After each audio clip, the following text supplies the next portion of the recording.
Hello दोस्तों, आप सभी का एक नई वीडियो में स्वागत है। और दोस्तों, आज मैं आप लोगों को एक इंटरेस्टिंग स्टोरी बताने जा रहा हूं। तो आज का वीडियो काफी इंटरेस्टिंग और नॉलेजेबल है। आप लोग सभी इस वीडियो को पूरा जरूर देखेंगे। मैं आप लोगों को एक एक रूल बताऊंगा, आप लोगों को कोई दिक्कत नहीं होगी। और दोस्तों, आप लोगों से रिक्वेस्ट है कि आप लोग मुझे इंस्टाग्राम पर भी फॉलो कर लीजिए। मेरा यूजर आईडी है ऑल राउंड नॉलेज। और दोस्तों, इंग्लिश ग्रामर के लिए आप मेरे दूसरे चैनल ऑल राउंड नॉलेज को भी सब्सक्राइब कर सकते हैं। दोस्तों, आपके मन में सवाल होगा कि क्या इस तरह से हम इंग्लिश सीख सकते हैं। तो दोस्तों, मैं आप लोगों को बता दूं कि मैंने भी इसी तरह से इंग्लिश सीखा है। और दोस्तों, ट्रांसलेशन के क्या क्या फायदे हैं मैं आपको बता दूं। इससे आपकी वोकैब्यूलरी मजबूत होती है। इसके अलावा दोस्तों, आप ग्रामर सीखते हैं, आपकी राइटिंग स्किल इंप्रूव होती है। साथ ही साथ आपकी कंपेटिटिव लेवल की इंग्लिश की भी तैयारी होती है। हालांकि दोस्तों, जहां तक इंग्लिश स्पीकिंग प्रैक्टिस का सवाल है या फिर स्पोकन इंग्लिश का सवाल है, डेली कॉन्वर्सेशन का सवाल है, तो इसके लिए आपको रियल लाइफ सिचुएशन में प्रैक्टिस करनी होगी। आपके साथ कोई होना चाहिए, तभी आपकी प्रैक्टिस होगी। तो वो एक अलग चीज है। हालांकि दोस्तों, ट्रांसलेशन के माध्यम से आपके अंदर एक कॉन्फिडेंस आ सकता है। और यदि आप इंग्लिश से बिल्कुल अनजान है, आपको सीखने में मन नहीं लगता है, तो आपको इंग्लिश लर्निंग ट्रैक पर ला सकता है। दोस्तों, मान लीजिए आपको मैथ्स नहीं आते हैं और आप बेसिक चीजें नहीं जानते हैं, तो आपको मैथ्स पढ़ने में अच्छा नहीं लगता है। उसी तरह दोस्तों, इंग्लिश में भी होता है। यदि आपको बेसिक नॉलेज नहीं है, तो आप किसी भी कंपेटिटिव इंग्लिश की भी तैयारी नहीं करते हैं और आपको सीखने में भी मन नहीं लगता है। लेकिन एक बार यदि आप ट्रैक पर आ जाते हैं, तो आप सेल्फ स्टडी करके भी खुद को तैयार कर सकते हैं। दोस्तों, यदि आप पहली बार मेरे वीडियो को देख रहे हैं, तो इस वीडियो को पूरा देखिएगा। यदि आपको अच्छा लगेगा तो सब्सक्राइब कीजिएगा, लाइक कीजिएगा। अच्छा नहीं लगेगा, मेरा एफर्ट आपको अच्छा नहीं लगेगा, तो आप लाइक नहीं कीजिएगा। So friends, without wasting much time, let's get started now. एक राजा था। तो दोस्तों, इसमें सब्जेक्ट नहीं है। जैसे मान लीजिए पानी है, तो आप क्या लिखेंगे? इज वाटर तो नहीं लिखेंगे, आप लिखेंगे देयर इज वाटर। यानी कि आपको इंट्रोडक्टरी देयर का यूज करना पड़ेगा। तो यहां पर था है, वोज लिखेंगे। और यहां पर हो जाएगा देयर वोज अ किंग। जिस सेंटेंस में आपको सब्जेक्ट न मिले, तो आप देयर को बना सकते हैं। जैसे लड़के हैं, देयर आर बॉयज। शांति है, there is peace. There was a king. वह इतना क्रूर था कि प्रजा उसकी मौत की कामना करते थे। क्रूर यानी कि क्रूअल, प्रजा यानी कि सब्जेक्ट्स। आप कहेंगे सर, सब्जेक्ट का अर्थ तो विषय होता है। जी हाँ, यह भी सही है। और सब्जेक्ट का अर्थ प्रजा भी होता है। जैसी राजा वैसी प्रजा। As is the king, so is the subject. इसमें आप चाहें तो एज भी ऐड कर सकते हैं। As is the king, so is the subjects. दोस्तों, वह इतना क्रूर था, यानी कि सो क्रूअल। था है वो यूज करेंगे, की के लिए दैट यूज करेंगे। और दैट से पहले पास्ट फॉर्म में है, था है, तो दैट के बाद भी पास्ट फॉर्म ही यूज करेंगे। कामना करना, इच्छा रखना, इसके लिए आप विश्ड का यूज कर सकते हैं या फिर यर्नड। और इसके बाद हमेशा फोर का यूज करते हैं। यर्न फोर का भी अर्थ होता है मन में लालसा रखना। तो यहां पर लिखेंगे he was so cruel that the subjects wished या फिर yearned for his death.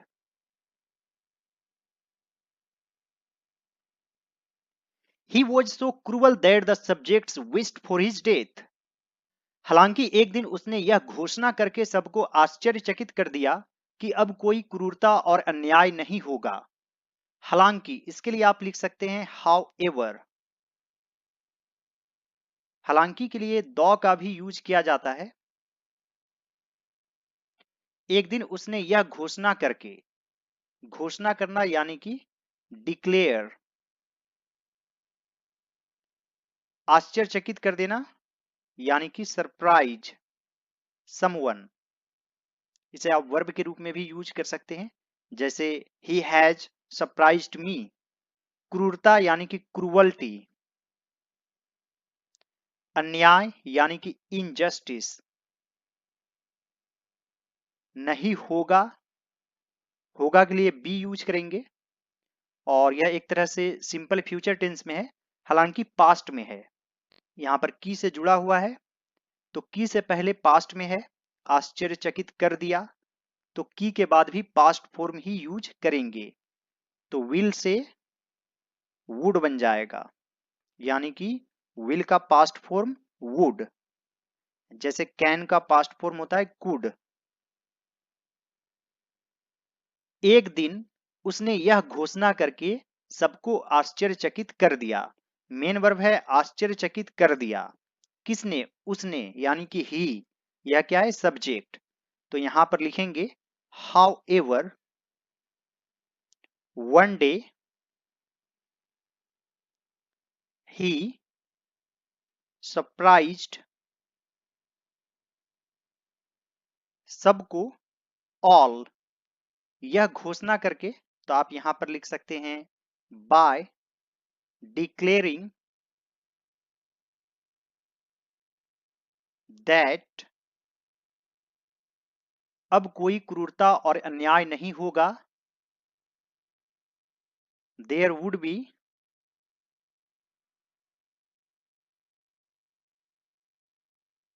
No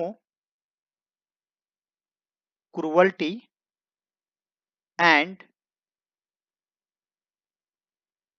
injustice. अब है तो आप नाउ का यूज कर सकते हैं। दोस्तों आप चाहें तो एनी मोर का भी यूज कर सकते हैं। However, one day he surprised all by declaring that there would be no cruelty and injustice anymore.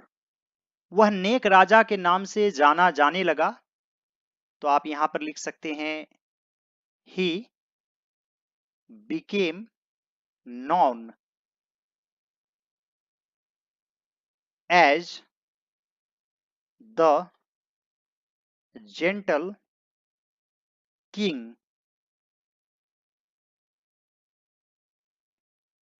He became known as the gentle king. उसके इस बदलाव के कुछ महीने बाद एक मंत्री ने उसके हृदय परिवर्तन के बारे में पूछने की हिम्मत जुटाई। दोस्तों हिम्मत जुटाना, इसके लिए आप लिख सकते हैं प्लक्ड अप करेज। इसके लिए आप मस्टर द क्रेज भी लिख सकते हैं, muster the craze. Gathered some craze आप ये भी लिख सकते हैं। उसके इस बदलाव के कुछ महीने बाद किसने हिम्मत जुटाई? एक मंत्री ने। ये क्या है? सब्जेक्ट, और यह सिंपल पास्ट टेंस में है। सबसे पहले सब्जेक्ट, फिर वर्ब टू और फिर ऑब्जेक्ट। तो यहां पर लिखेंगे उसके इस बदलाव के कुछ महीने बाद, months after his transformation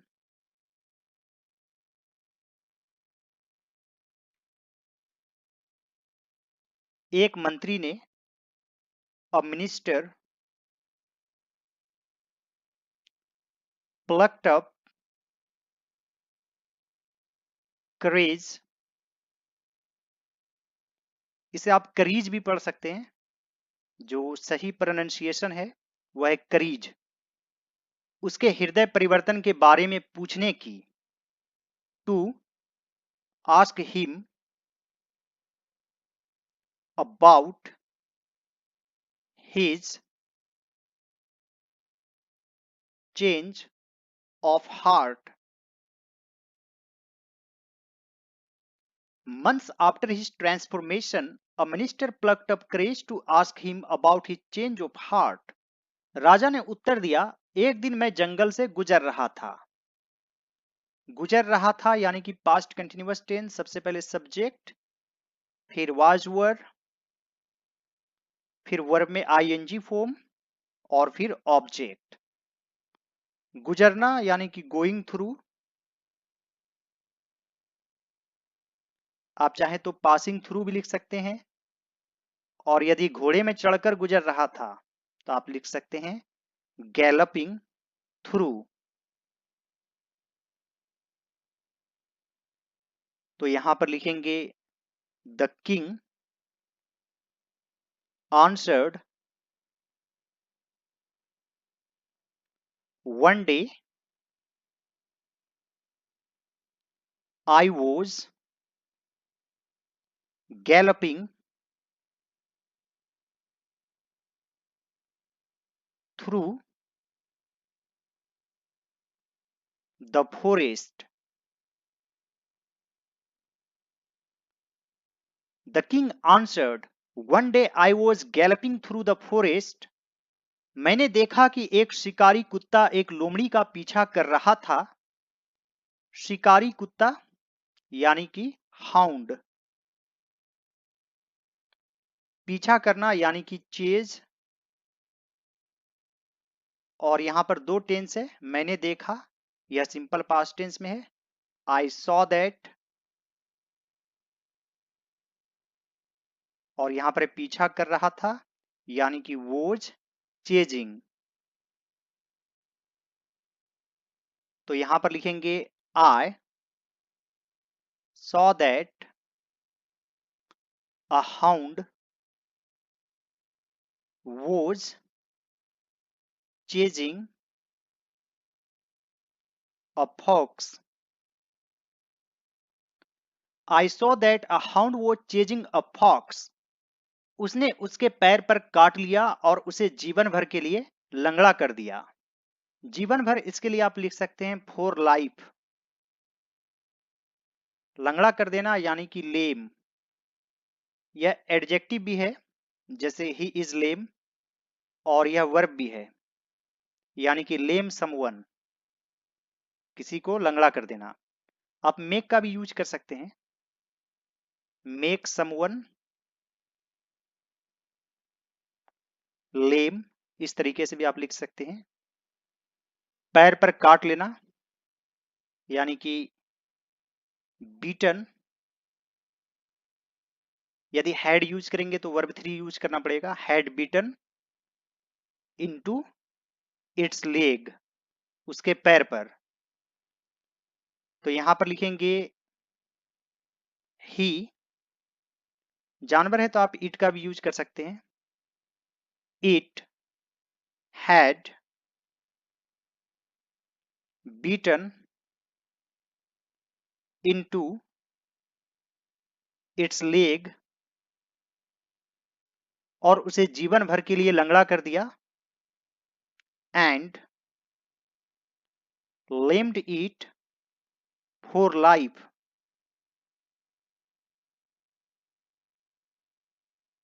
it had beaten into its leg and lamed it for life. आप चाहें तो यहां पर लिख सकते हैं made it lame for life. बाद में मैं एक गांव घूमने गया और उसी शिकारी कुत्ते को देखा। बाद में यानी कि लेटर। और दोस्तों यह सिंपल पास्ट टेंस में है, सबसे पहले सब्जेक्ट, फिर वर्ब टू और फिर ऑब्जेक्ट। घूमने जाना, इसके लिए आप लिख सकते हैं विजिट। तो यहां पर लिखेंगे later I visited a village and saw the same hound. Later I visited a village and saw the same hound. यह एक आदमी पर भौंक रहा था।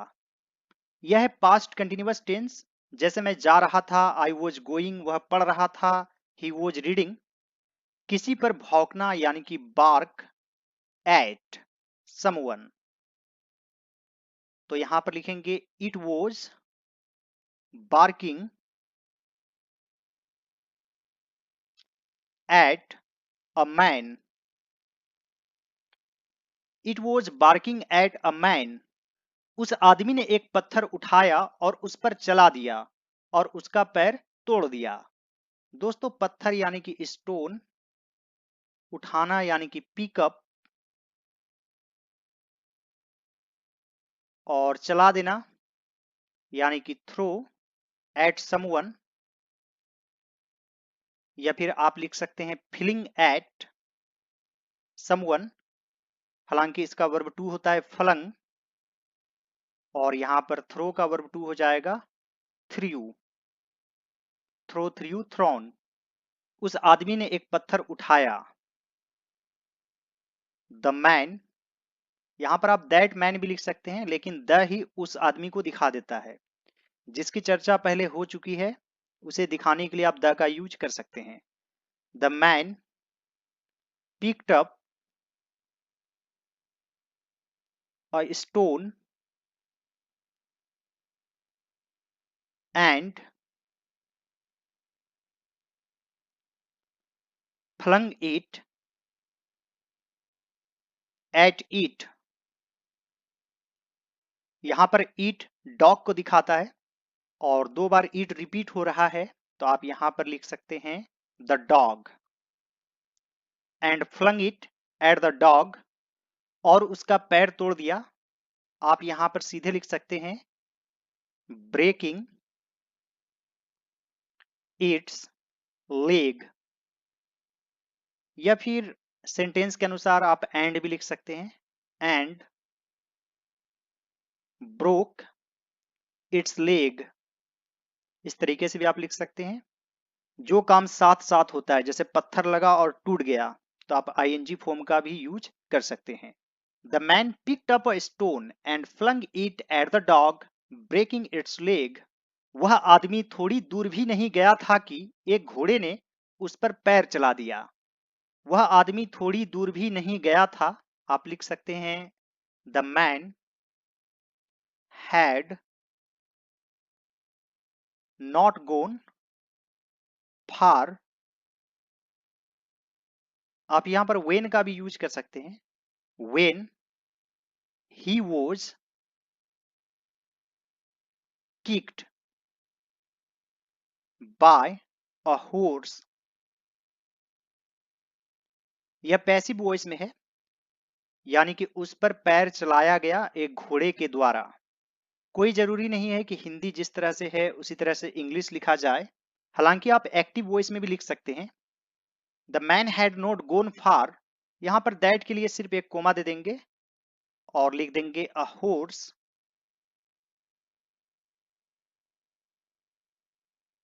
Kicked at him. आप प्रीपोजिशन का यूज नहीं भी करेंगे तो भी चलेगा। अ हॉर्स किक्ड हिम यानी कि पैर से मार दिया। The man had not gone far when he was kicked by a horse. उसका घुटना टूट गया और जीवन भर के लिए विकलांग बन गया। तो यह भी है सिंपल पास्ट टेंस, टूट जाना। इसके लिए आप लिख सकते हैं शैटर, यानी कि बहुत ज्यादा टूट जाना, चकनाचूर हो जाना। और सिंपल टूटना के लिए आप ब्रेक का भी यूज कर सकते हैं। जीवन भर के लिए आप यहां पर लिख सकते हैं फॉर लाइफ। विकलांग यानी कि डिजेबल्ड, तो यहां पर लिखेंगे his knee shattered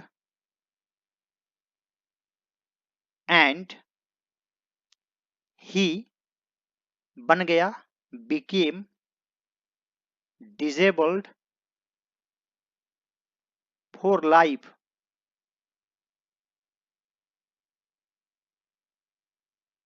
his knee shattered and he became disabled for life।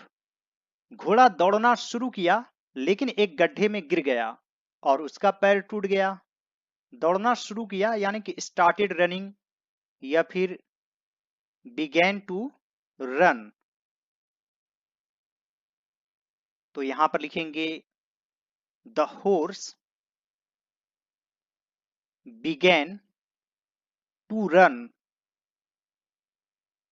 but एक गड्ढे में गिर गया। it fell, fall से फेल बन जाएगा, fall फेल fallen, और किसी भी गड्ढे में गिरना यानी कि into, ऊपर से नीचे की तरफ जाना गति को दिखाता है, तो यहां पर लिखेंगे into। एक गड्ढे में a pit, और छोटा गड्ढा है तो आप होल भी लिख सकते हैं, a hole, और उसका पैर टूट गया। तो यहां पर काम तुरंत हुआ, जैसे गिरा उसका पैर टूट गया, तो आप आईएनजी फॉर्म में भी लिख सकते हैं। Breaking its leg, and broke its leg भी आप लिख सकते हैं। The horse began to run but it fell into a hole breaking its leg. इन सभी चीजों पर विचार करके मुझे लगता है बुराई बुराई को जन्म देता है। इन सभी चीजों पर विचार करके आप यहां पर लिख सकते हैं reflecting on all of these, या फिर आप लिख सकते हैं कंसीडरिंग ऑल दिस। मुझे लगता है, आई थिंक, जैसे दोस्तों पैसे से पैसा आता है, मनी बिगेट्स मनी, उसी प्रकार बुराई से बुराई आता है, ईवल बिगेट्स ईवल, इसे ईवल पढ़ा जाता है, ईविल नहीं। तो यहां पर आप लिख सकते हैं considering all this I think evil begets evil। Considering all this, I think evil begets evil। मंत्री ने सोचा कि यह राजा को उखाड़ फेंकने का सही वक्त है। उखाड़ फेंकना यानी कि ओवरथ्रो।